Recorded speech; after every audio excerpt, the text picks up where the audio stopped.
ආයුබෝවන්.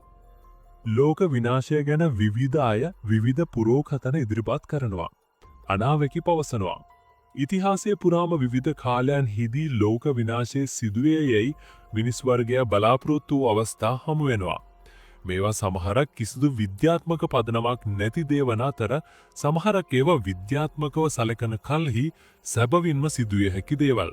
ඉතින් අපි වැඩි කතා නොකර වීඩියෝ එකට යමු.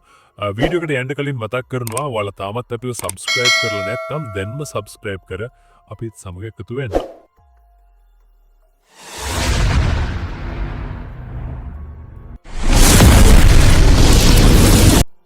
ලෝක විනාශය හෝ මිනිසා මිහිමතින් වඳ වී යාමට අභ්‍යවකාශයෙන් පැමිණෙන ග්‍රාහකයක් හේතු විය හැකි බව පෙරකී විද්‍යාත්මක පසුබිමක් සහිත මතයන්ගෙන් ප්‍රමුඛතම එකක්.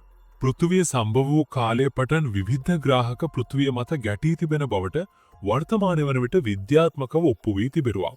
එමෙන්ම ඩයිනොසරයින් මිහිමතින් වඳ වූයේත් ග්‍රාහක ඝට්ටනයක ප්‍රතිඵලයක් වශයෙනුයි. සුවිශාල ග්‍රාහක කැබැල්ලක් පෘථිවියේ ගැටීමට පැමිණියහොත් වර්තමානය වන විටත් එහි දිශානතිය වෙනස් කළ හැකි තාක්ෂණයක් අප සතුව තිබෙන බව නිශ්චිතව ප්‍රකාශ කළ නොහැකි. ඒ නිසා එවැන්නක් පෘථිවිය පෘෂ්ඨය හා ගැටීමේ අවධානම පිළිබඳව විද්‍යාඥයින් නිරන්තරයෙන් අවධානයෙන් සිටිනවා. මෙවැනි ග්‍රාහක කැබලි විශ්වය පුරාම හමු වෙනවා. අභ්‍යවකාශී පෘථිවියට සුවිශාල හානියක් කළ හැකි මට්ටමේ ග්‍රාහක කැබලි නිරන්තරයෙන් සැරසරනවා. නමුත් වාසනාවකට මෑත ඉතිහාසයේ එවැන්නක් පෘථිවිය හා ගැටීමක් පිළිබඳව වාර්තා වෙන්නේ 1908 වසරේ සිදු වූ ටුංගුස්කා සිද්ධිය පමණයි. විද්‍යාඥයින් පෘථිවිය සමීපයෙන් ඇදී යන මේ පන්නේ ග්‍රාහක ගැන පර්යේෂණ සිදු කර එහි ගමන් මාර්ගය පුරෝකථනය කරනවා.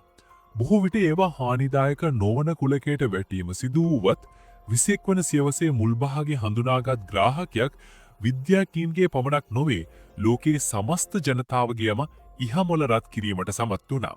මොකද්ද මේක? අපෝෆිස්. පෘථිවිය අසලින් ඇදී යාමට නියමිත 9,99,472 අපෝෆිස් නම් පාෂාණමය ග්‍රාහකය දැනට ගණනය කර ඇති පරිදි මීටර 370ක් තරමේ විශ්කම්භයකට උරුමකම් කියන අතර ටොන් මිලියන 127ක පමණ බරින් යුක්ත වෙනවා.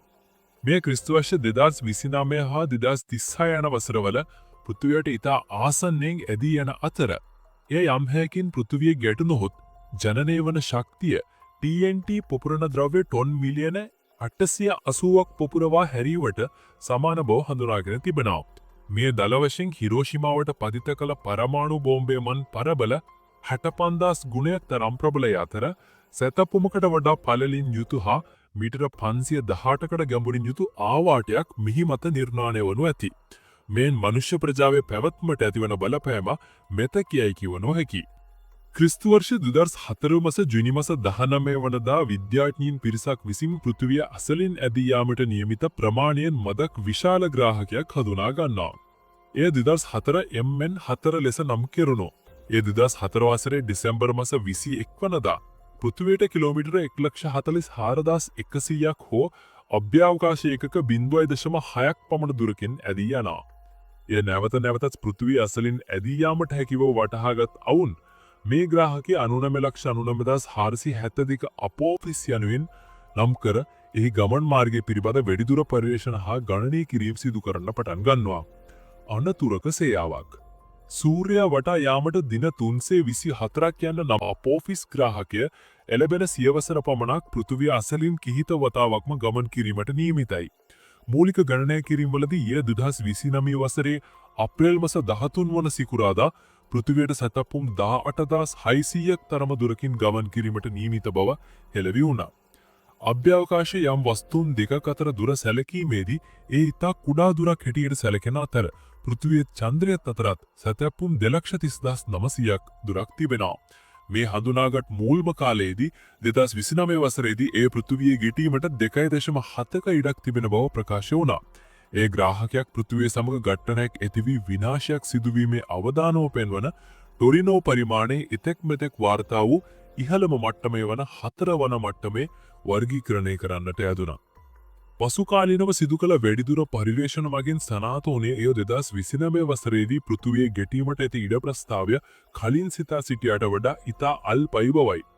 කෙසේ වෙතත් ඉන්පසු තවත් දිබමු රැලි ගන්වන්න සොයා ගැනීමක් කිරීමට විද්‍යාඥයින් සමත් වන්නේ මේ අතරයි. එනම් 2029 දී අපෝෆිස් ග්‍රාහකයේ පෘථිවිය හා ඝට්ටනය වීමේ සම්භාවිතාවය ඉතා අවම වූවත් ඒ යම් හේකින් පෘථිවි ගුරුත්වාකර්ෂණයට හසු වී සිය දිශානතිය වෙනස් කරගත්තහොත් ඊට හරියටම වසර 7කට පසු එහත් වසර 2036 අප්‍රේල් මාස 13 වනදා පෘථිවිය හා ගැටෙන බවයි. මේ සඳහා ග්‍රාහකයේ අවකාශයේ යම් විශේෂිත ස්ථානයකින් ගමන් කිරීම යුතු වෙනවා. මූලදී මෙලෙස ග්‍රාහකයේ 2036 දී පෘථිවිය ගැටෙන නම් 2029 දී ගමන් කිරිය යුතු ගුරුත්වාකර්ෂණ ක්ෂේත්‍රය බලපත් වන ගුරුත්වාකර්ෂණ යතුරු සිදුරේ ග්‍රැවිටේෂනල් කී හෝල් එකේ ප්‍රමාණය සැලකිය යුතු මට්ටමේ පළලකින් යුතුවයි අනුමාන කර තිබී අතුවත් වඩා සියුම් ගණනය කිරීම් කිහිපකින් අනතුරුව පසුකාලීනව එහි පළල කිලෝමීටරයකට වතා අඩු බව ප්‍රකාශ කෙරුණා. තවදුරටත් තාරා විද්‍යාඥයින් මේ අහසින් යන මාරය සම්බන්ධව පර්යේෂණ සිදු කර ඔවුන්ට අනාවරණය කර ගැනීමට හැකි වුණේ 2036 දී මෙය සිතූ තරම් පෘථිවියට ළඟා වීමට ඇති සම්භාවිතාවය ඉතාමත් අල්පයි බවයි. අනාගතයේදී ඇතිවිය හැකි තත්ත්වයන් අපෝෆිස් ග්‍රාහකය එළඹෙන සියවසර පමණක් නොවේ පෘථිවිය අසලින් කිහිප වතාවක්ම ගමන් කිරීමට නියමිතයි. තාරා විද්‍යාඥයින් පවසන් නන්දුයින් ඒ කිසි වතාවකද එය පෘථිවිය හා ගැටීමේ සැලකිය යුතු සම්භාවිතාවක් මේ වන විට සිදු කර ඇති ගණනය අනුව නොපෙන්වන බවයි කියන්නේ. කෙසේ වෙතත් ඔවුන් වඩිදුරටත් පවසන්නේ 2029 සහ 2036 ගැන වැඩි නිවැරදිතාවයකින් යුතුව තමන්ට අනාවැකි පැවසිය හැකිමුත් ඈත අනාගතය සම්බන්ධයෙන් එතරම් නිවැරදි අනුමාන ඉදිරිපත් කළ නොහැකි බවයි. කාලයගේ යැවීමෙන් මේ ග්‍රහ වස්තුන් වල ජලිතයේ යම් කුඩා හෝ වෙනස්වීමක් සිදුවීමේ සම්භාවිතාවය බැහිර කළ නොහැකි බවත් ඒ අනුව ග්‍රාහකය තවදුරටත් පෘථිවියට ආසන්න විය හැකි බවත් ඔවුන් ප්‍රකාශ කරනවා. අපෝෆිස් ග්‍රාහකය වර්තමානය වන විට ටොරිනෝ පරිමාණයට අනුව වර්ගීකරණය කර ඇත්තේ ඊතරම් අනතුරුදායක එකක් හැටියටයි.